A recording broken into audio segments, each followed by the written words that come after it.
Turkey historically have very, very close relations, especially military and military, but even more intelligence. Um, and the Turkish intelligence service is fully capable of doing the most devious, rotten things. Um, and they have a history of working with Israel on a number of projects that take on Iran. I think Scott Ritter, a prominent geopolitical analyst, examines these developments within the framework of strategic cooperation between Turkey and Israel. Ankara and Tel Aviv have been pursuing projects against the axis of resistance in the Middle East for years, with shared objectives ranging from Iraqi Kurdistan to the depths of Syrian territory. But this time, their primary focus is on the strategic region of Abu Kamal, a key point on the Syrian-Iraqi border that, due to its geographical location, plays a vital role in the transfer of weapons from Iran to Hezbollah in Lebanon.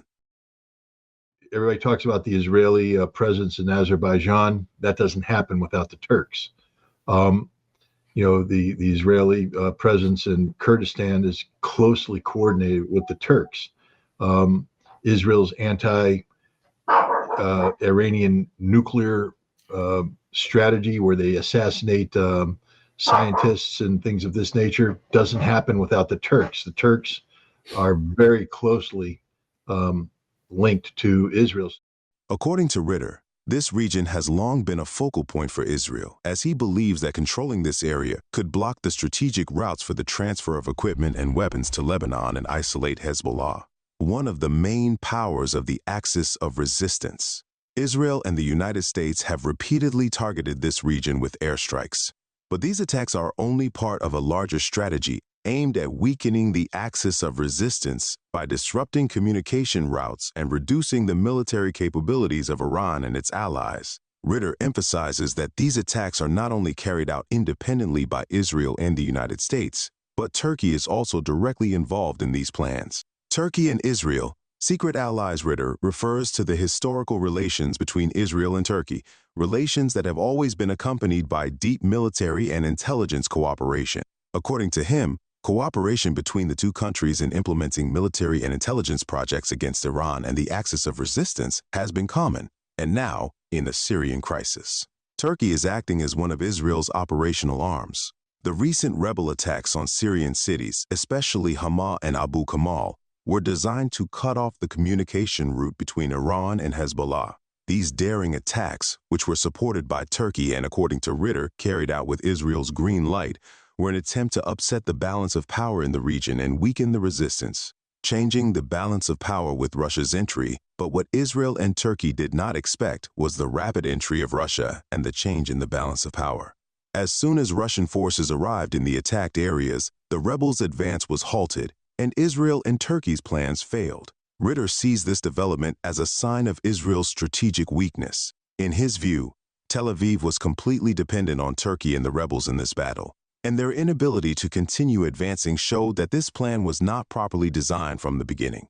The ultimate goal, weakening the axis of resistance. Ritter believes that the main goal of these attacks is to weaken the axis of resistance. The axis of resistance, which extends from Damascus to Baghdad and Beirut, and Iran, Syria, and Hezbollah, are known as its main pillars. Weakening this axis is one of the strategic goals of Israel and its allies in the region.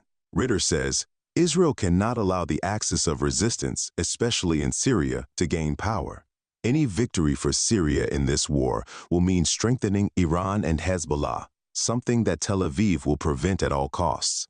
Israel's defeat and its consequences. When there was a lot of talk about this offensive, and if you take a look at it, this taking Aleppo and then this bold thrust down to Hama, it's designed to sever a ground line of communication connecting Abu Kamal, which is a Syrian town on the border with Iraq along the Euphrates River, Al-Qaim. Anybody who knows Iraq and in the geography, it's right across the river from Al-Qaim. It's well known. It's been bombed many times by Israel and the United States. Abu Kamal because the Iranians maintain warehouses there where they receive equipment and then they send this equipment off to Lebanon through a ground line of communication. But according to Ritter, these attacks, instead of weakening the axis of resistance, exposed Israel's strategic weakness. He emphasizes that Tel Aviv can no longer, alone and without the direct support of the United States and Turkey, advance its military projects in the region. The entry of Russia and the halt of the rebels' advance sent a clear message. The axis of resistance is still alive and can withstand any external threat. Ritter considers this point very important and says, failure on this front will have serious consequences, not only for Israel, but also for Turkey and its other regional allies. Hezbollah, a key regional player. In the meantime, Hezbollah, as one of the most powerful regional players, continues to play an important role in these developments. Despite military and economic pressures, this group has managed to maintain its presence on various fronts. Ritter believes that Hezbollah, contrary to Israel's belief, has never been weakened.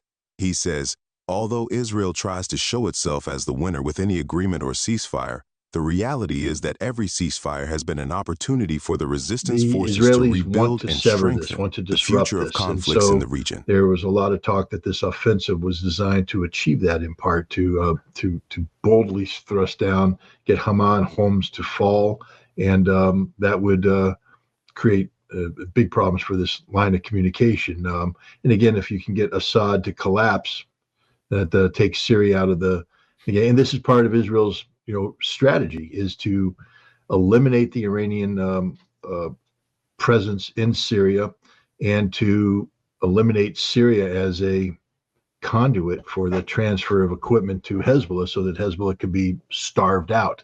So this is the Israeli objective. So I believe the Israelis were involved in every aspect of this planning. And what you see now, to show you the desperation, I think Israel may have helped trigger this. Scott Ritter, at the end of his analysis, refers to the future of conflicts in the region. He warns that Israel and Turkey will continue to seek to create new fronts against Syria, but the experience of recent failures has shown that the axis of resistance, even in difficult conditions, has the ability to rebuild and confront any threat. Ritter concludes, these attacks not only failed to weaken the axis of resistance, but also provided an opportunity to show Israel's strategic weakness. Now, Tel Aviv is more worried than ever about the resurgence of Syria and the axis of resistance. And this is what will shape the future of conflicts in the region. The politics of the Middle East today are not based on ground realities, but on desires and imaginations. Scott Ritter, a prominent geopolitical analyst, believes that the military and political plans of Israel and its allies against the axis of resistance are based more on the illusion of victory, an illusion that has failed repeatedly. Ritter compares this situation to the Iraq War in 2003, when George Bush and Tony Blair justified the invasion of Iraq by manipulating information. Today, the intelligence communities of the United States and Israel, instead of accepting the existing realities, are trying to adjust information to justify their policies. Israel's plan to defeat Hezbollah is based on faulty assumptions, including that Iran is weak, Hezbollah is defeated, and Russia is tired and weak. But Ritter warns that these analyses are far from reality. Iran is still powerful, Hezbollah is resisting, and Russia, despite sanctions, has maintained its military capabilities. Ritter emphasizes that American policymakers, instead of examining the facts, are only looking to fulfill their own desires. The result of these policies is to encourage Israel to launch more attacks against Hezbollah and Syria. But will this strategy be successful? The fact is that Syria, despite all efforts to weaken it, still stands. Ritter refers to the mistakes of U.S. policy in Syria, where American diplomats, instead of understanding the realities on the ground, only supported the Kurds and trained armed groups affiliated with al-Qaeda. According to Ritter, the United States does not even have an active embassy in Syria, and its diplomats are unfamiliar with the realities of Syrian society. They have come to Syria not to learn and interact, but to promote regime change and instability in the region. He says, to understand Syria, you have to go there. You have to talk to its leaders, including Bashar al-Assad. But Washington doesn't accept this, because their official policy is to demonize Assad and his government. Ritter believes that such an attitude has led to the failure of U.S. policies in Syria. The Syrian government, contrary to what is believed, has been able to revive its tribal relations and gain the support of various tribes. He refers to the defeat of ISIS in eastern Syria and says that this defeat was not only due to airstrikes, but also to the result of rebuilding relations between the government and local tribes. But America does not see this truth. Ritter emphasizes that the Syrian Democratic Forces, contrary to their name, are neither democratic nor representative of all of Syria. These forces are actually under the leadership of the YPG and PKK, groups that are themselves considered terrorist organizations. But America refuses to accept this fact to maintain its narrative. According to Ritter, these policies based on half-truths and blatant lies are what have repeatedly led to the failure of the United States and its allies in the region.